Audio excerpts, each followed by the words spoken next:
Alors, en attendant qu'apparaisse la photo que je trouve super extraordinaire, que j'ai trouvée, je voulais vous dire, c'est fun. Bien, c'est le fun. J'aime étudier, j'aime comprendre. Je ne suis pas un intello, mais j'aime étudier les sujets. Par exemple, là, on a parlé beaucoup de la paix. J'aime beaucoup lire là-dessus, méditer là-dessus. Mais je dois avouer que j'aime aussi beaucoup les histoires. J'aime les histoires parce que, bien que c'est important de comprendre des choses, d'avoir des informations, je trouve que les histoires, ça nous permet de nous toucher à un autre niveau. Donc, ce matin, je suis vraiment contente parce que j'ai une super belle histoire à raconter ce matin. Puis, je soupçonne qu'on l'a tous déjà lu, mais c'est un petit chapitre qu'on n'a probablement pas... Bon, j'ai des préjugés, hein?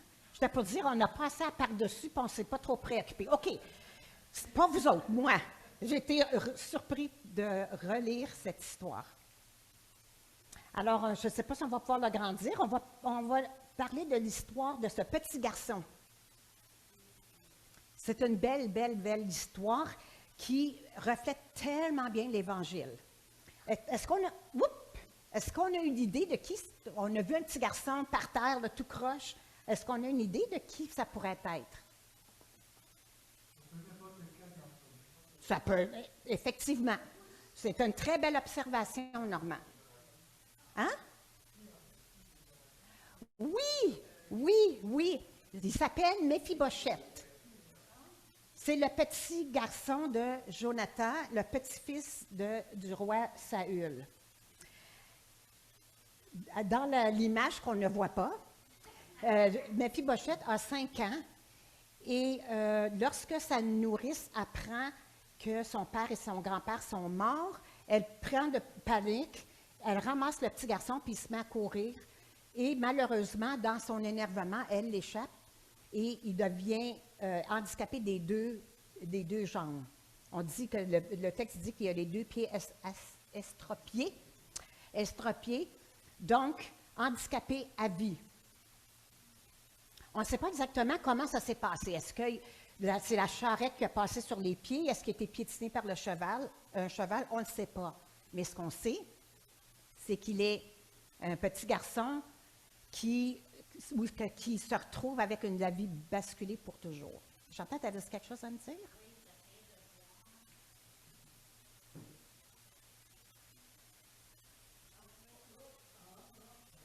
Hey, all right. Je me suis rappelé de cette histoire-là. Je suis retournée voir parce que j'avais vu cette image-là sur Facebook, puis je me suis dit, waouh, c'est quoi ça? Fait que je suis la première coupable parce que je ne me rappelais pas tant que ça de cette histoire-là. Mais fait que ce matin, ce qu'on va faire, c'est qu'on va voir la suite de cette histoire-là, de ce petit Méphibosheth. J'ai pratiqué son nom, là, je peux vous dire. Fouf! Méphibosheth. Donc, on est environ 18 ans plus tard, plus ou moins. Le contexte, bon, Jonathan, le roi Saül sont morts. C'est maintenant le roi David qui est maintenant roi de, pas juste la Judée, mais tout Israël. Et je vais lire le texte dans 2 Samuel 9.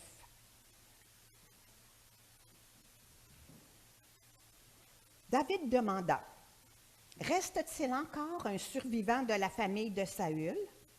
J'aimerais lui témoigner ma faveur par amitié pour Jonathan. » Or, il y avait un ancien serviteur de la maison de Saül, nommé Tsiba. On le fit venir auprès de David. Le roi lui demanda, « Es-tu bien Tsiba? » Et il répondit, « C'est moi ton serviteur. » Puis le roi lui posa la question, « Reste-t-il encore quelqu'un de la famille de Saül? Je voudrais lui témoigner ma faveur comme je l'ai promis devant Dieu. » Tsiba lui répondit, « Oui, il existe encore un fils de Jonathan qui a les 2 jambes estropiées. »« Ah, où vit-il? » lui demanda le roi.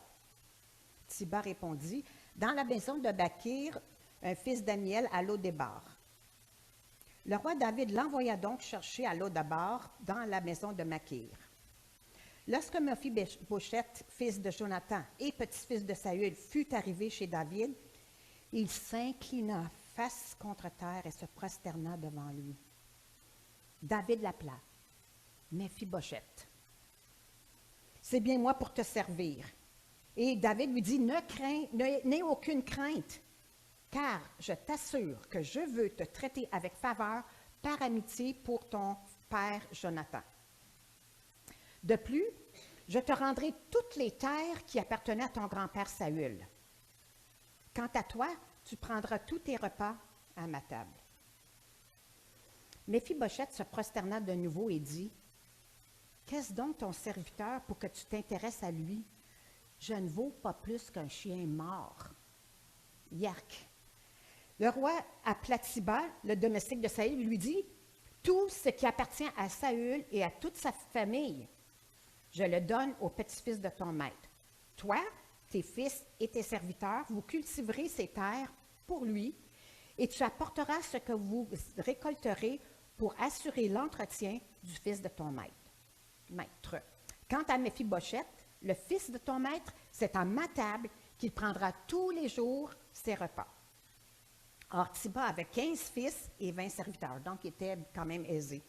Il dit au roi, « Ton serviteur fera tout ce que le roi, mon seigneur, lui ordonne, ou lui a ordonné. » Ainsi, Méphibosheth mangea à la table royale comme s'il était l'un des fils du roi. Méphibosheth avait un jeune fils nommé Mika. Tous ceux qui demeuraient chez Thiba étaient à son service. Comme il était estropié des véhicules, il résidait à Jérusalem pour pouvoir aller tous les jours manger à la table du roi. Ça m'a vraiment frappé. Oui. Merci. Il y a des matins comme ça, hein?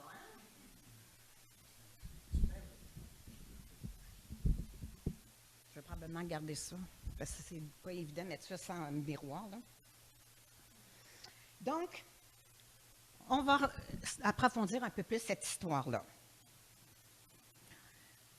David, après d'être devenu roi de tout Israël, s'est installé à Jérusalem, fait venir l'Arche de l'Alliance à Jérusalem, pense à faire un temple en honneur de Dieu là-bas aussi. Toutes ces choses-là se passent, puis tout à coup, on ne sait pas exactement pourquoi, David se rappelle de l'alliance qu'il a déjà faite avec Jonathan. On peut lire ça dans 1 Samuel. David et Jonathan, ils étaient comme ça, comme des frères, ils s'aimaient énormément, mais il y avait un fichu de problème parce qu'on sait que le roi Saül a pris David en grippe. Il voulait vraiment, il devenait de plus en plus agressif, il voulait vraiment en venir jusqu'à le tuer. Et Jonathan, c'était le fils de Saül, mais il aimait David, il était comme pris entre les deux. Et pour faire une histoire courte, ils ont fait une alliance ensemble et David a promis à Jonathan qu'il agirait avec bienveillance envers lui, peu importe ce que son père ferait, et que si Jonathan serait mort, ça serait qu'il agirait avec bienveillance avec sa famille aussi. Donc, David s'informe s'il reste quelqu'un de la famille de Saül et on lui informe justement de Méphibosheth, qui est à Lo-Débar, qui est quand même assez au nord de Jérusalem, d'après ce que j'ai vu sur une carte. Donc, Méphibosheth, il n'est pas au cœur du peuple, hein. Il n'est pas à Jérusalem, lui, il est au nord quelque part, probablement caché, parce qu'il est quand même dans une situation précaire. 2 raisons. 1, il est invalide, il est handicapé. Et à cette époque, c'était une honte. Tu étais défectueux d'avoir un handicap. On est vu comme une personne faible et même méprisable. D'ailleurs, les gens qui avaient des handicaps se ramassaient souvent comme mendiants. Donc, on fait attention dans ce temps-là, on ne s'affiche pas trop. Mais il y a une autre raison aussi, on l'a dit, hein? Il est le petit-fils du roi Saül. Et il est un rival potentiel pour David. Parce que normalement, les rois, quand ils éliminent leur compétition, hein, on a déjà entendu parler, on parlait du roi Hérode qui avait fait tuer sa sœur, il avait fait tuer plein de monde autour de lui pour être sûr de ne pas avoir de compétition. Donc, pour Méphibosheth, il aurait dû se tenir tranquille parce qu'il n'aurait pas voulu être vu comme quelqu'un qui aurait pu prendre ou essayer de reprendre le trône que son grand-père avait eue. Marco, avais-tu une question?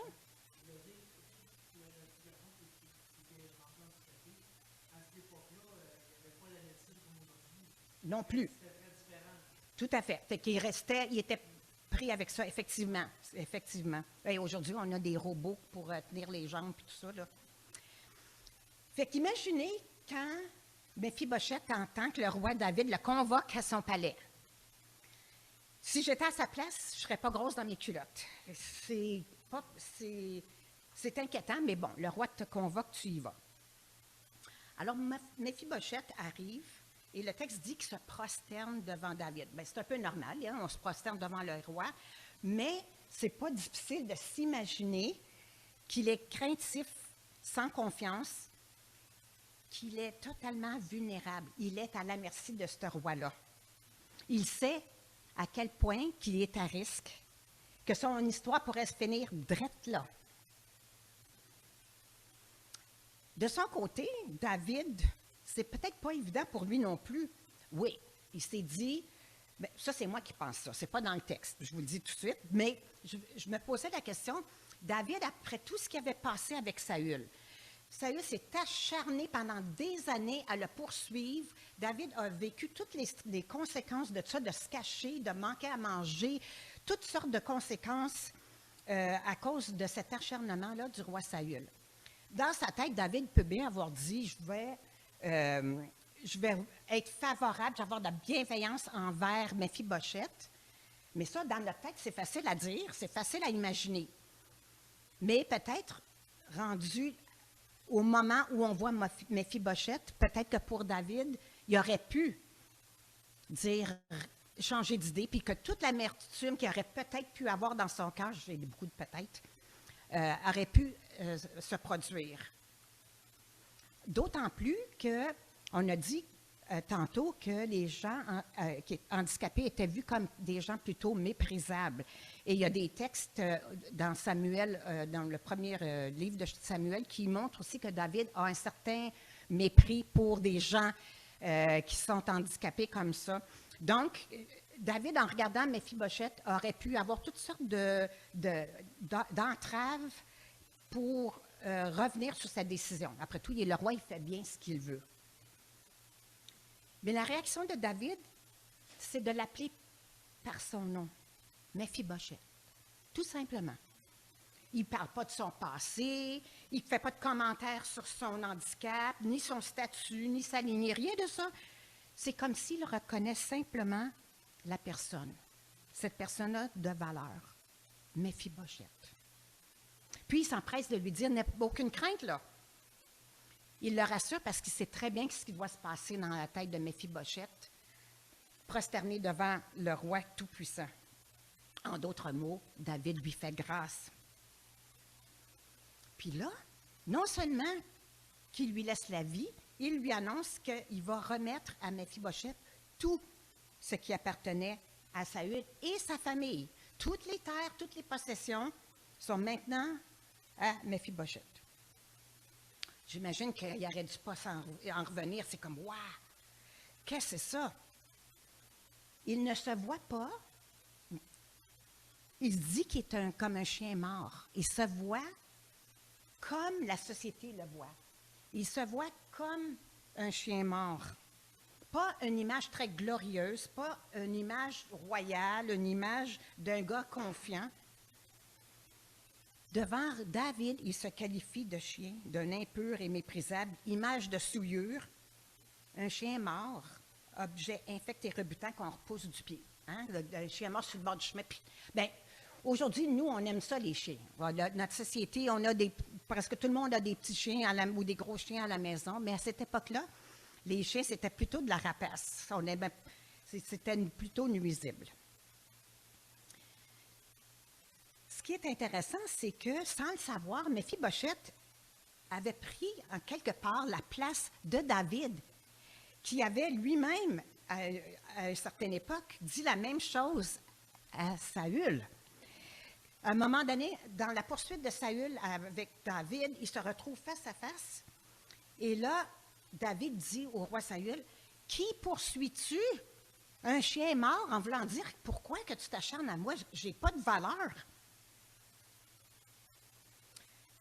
Le roi puissant, le roi David, devant lequel se tenait Méphibosheth, avait pris autrefois la même place que lui. David connaissait très bien ce que c'était de sentir moins que rien, de vivre le rejet et l'affliction.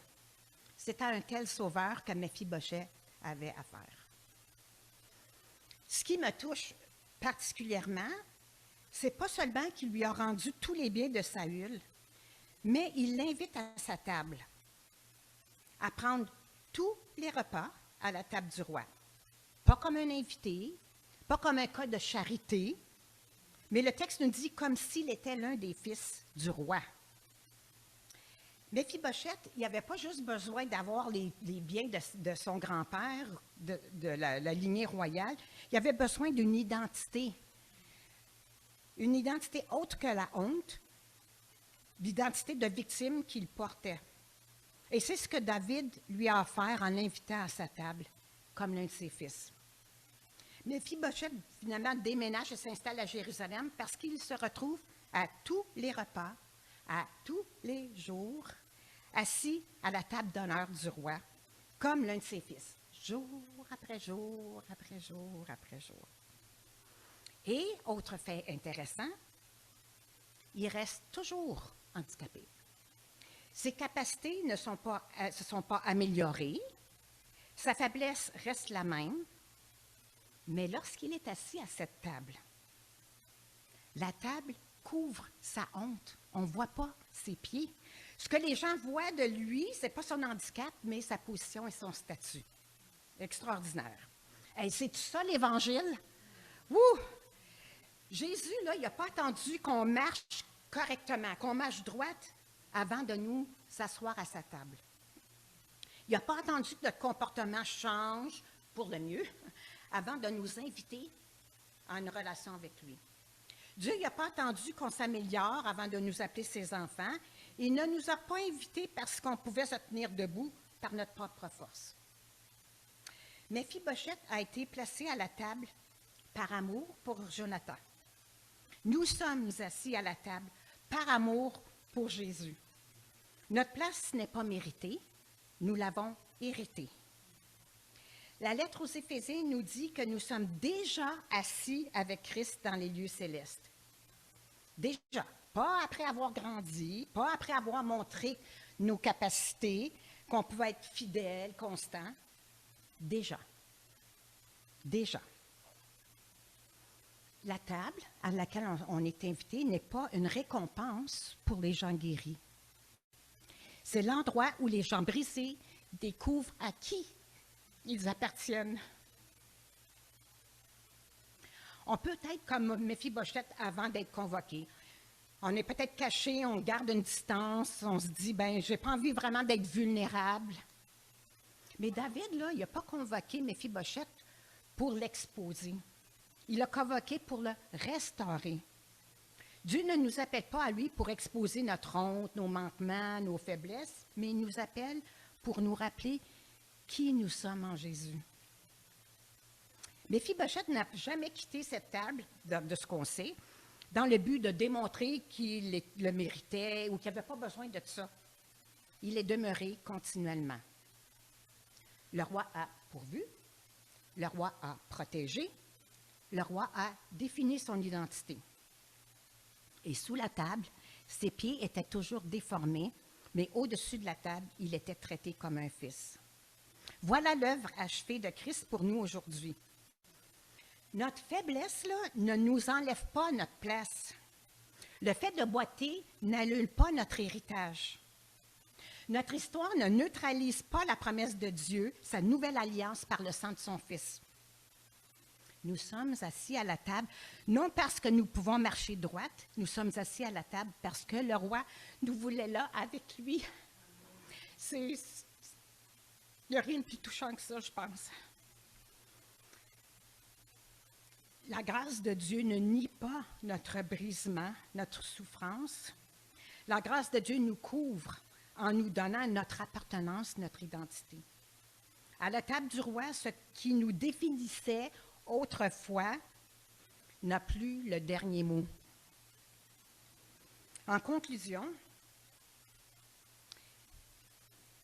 la façon que je raconte l'histoire, c'est assez facile de s'identifier à Méphibosheth dans cette histoire quand on fait le parallèle avec le salut de Jésus pour nous et la relation avec David et Méphibosheth. Et là, je veux dire, attention, là, il ne faut pas être un Méphibosheth qui, malgré sa place à la roi, reste focusé sur son handicap et dire, mais tu sais, on ne le voit pas, mais je suis handicapé, je suis faible, je ne suis pas capable, etc., etc.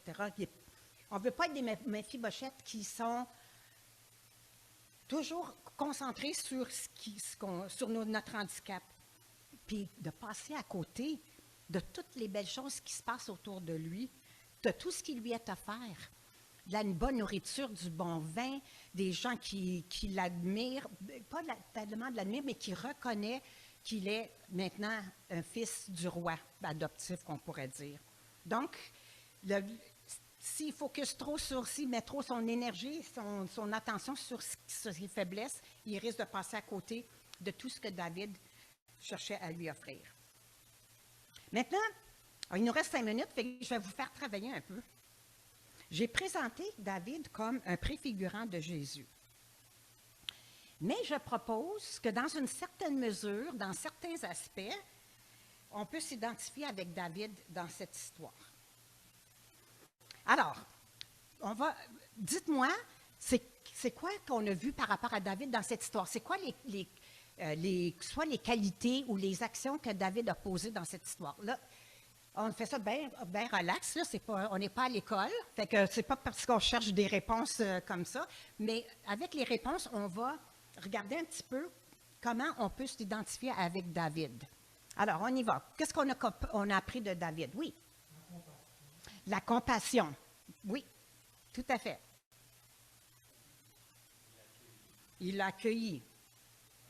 L'amour. Oui.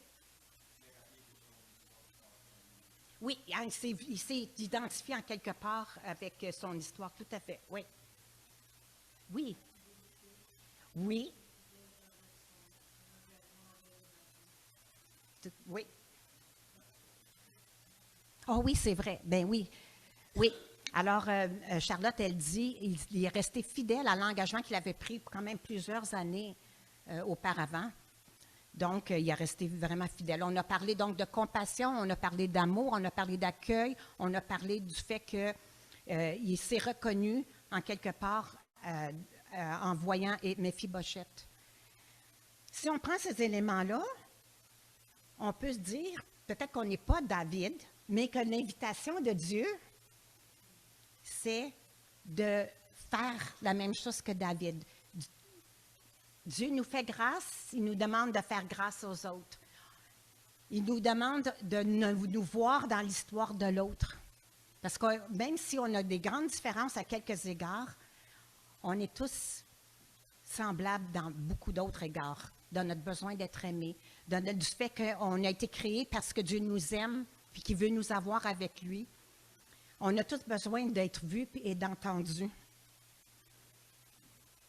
Donc, je nous invite à nous voir comme Méphibosheth dans cette place d'honneur que Dieu nous appelle, puis qu'on doit apprendre à vivre comme ça.